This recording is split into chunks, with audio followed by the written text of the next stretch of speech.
अनुदेशक भाइयों के इस कार्यक्रम में मैंने समर्थन दिया है और मैं आगे कमर कस के खड़ी रहूंगी, क्योंकि अब के मुख्यमंत्री जी खाली वापस से बेटी नहीं जाएगी, इस चीज़ को याद रखिएगा। या तो मौत दे दीजिएगा, सीधे मैं कह रही हूँ कि मेरे परिवार में भूखमरी की स्थिति है, मेरा परिवार दर दर की ठोकरें खा रहा है। इतना ही नहीं, आपके लोग मौतों का आंकड़ा छिपा रहे हैं।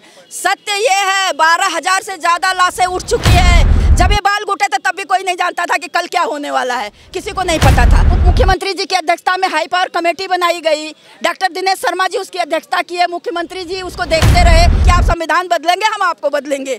तो इससे आगे सोच लीजिए कि 2027 उत्तर प्रदेश में दूर नहीं।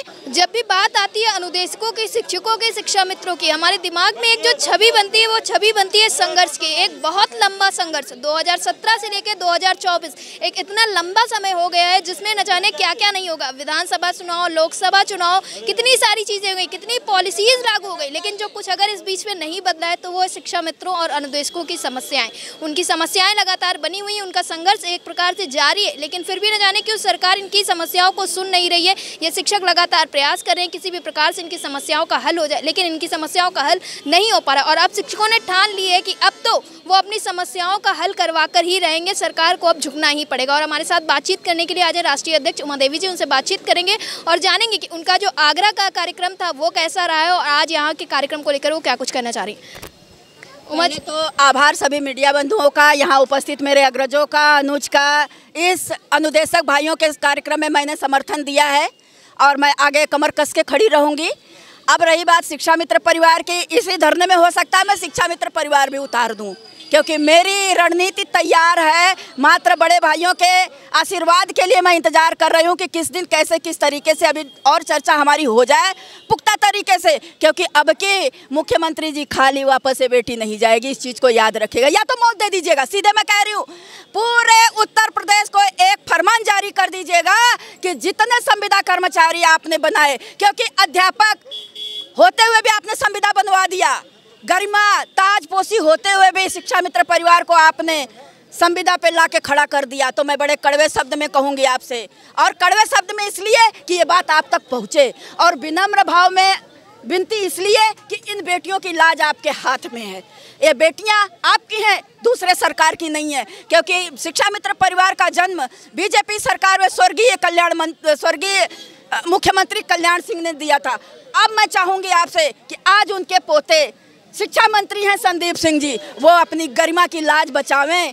उनके बाबा से यदि कोई त्रुटियां हुई हों तो वो सत्ता में हैं। शिक्षा मित्र परिवार, अनुदेशक परिवार, शिक्षक बंधुओं का मान सम्मान अपने से बचा दें, ये विनती करते हुए, ये आपको समझाते हुए, बताते हुए, एहसास कराते हुए कि मेरे परिवार में भूखमरी की स्थिति है, मेरा परिवार दर दर की ठोकरें खा रहा है। इतना ही नहीं, मौत चुन रहे हैं लोग, रोज़ लगातार मौतें हो रही है, आपके लोग मौतों का आंकड़ा छिपा रहे हैं।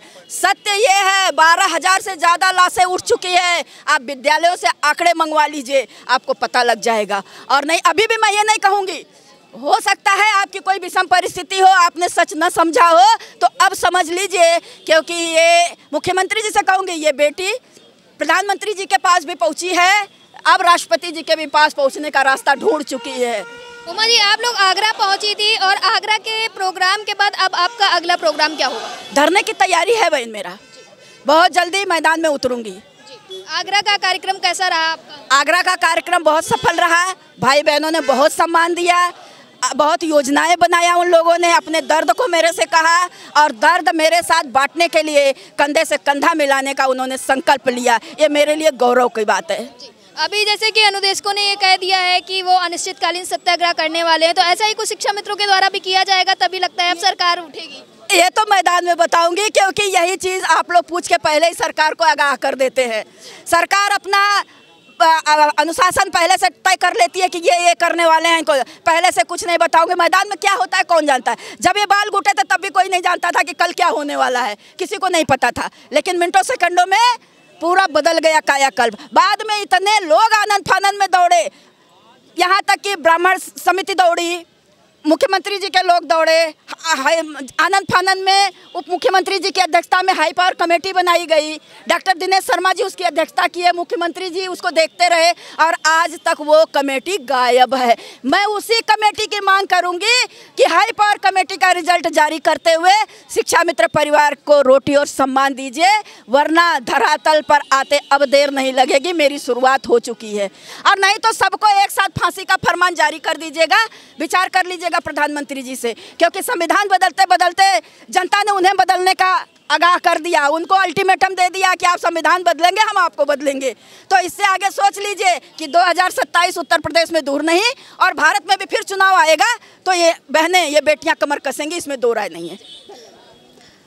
यहाँ अनुदेशकों के धरना प्रदर्शन में राष्ट्रीय अध्यक्ष उमा देवी आई थी, जो कि शिक्षा मित्र संघ की राष्ट्रीय अध्यक्ष है। उन्होंने साफ तौर पे ये बात कह दी है कि वो अनुदेशकों के धरने में जैसे शामिल है, ऐसे शिक्षा मित्रों के लिए एक बड़ा धरना प्रदर्शन होगा। फिलहाल उन्होंने अपनी आगे की रणनीति नहीं बताई है, क्योंकि उन्होंने ये बात साफ तौर पर कह दी है कि वो मैदान में तो उतरेंगे, लेकिन उनकी आगे की रणनीति क्या है वो अभी नहीं बताएंगी। लेकिन उनका मैदान में उतरना निश्चित है और शिक्षा मित्रों की समस्याएं इस बार हल जरूर होंगी। कैमरा पर्सन विवेक के साथ महमूद, आप देख रहे हैं अटल टीवी।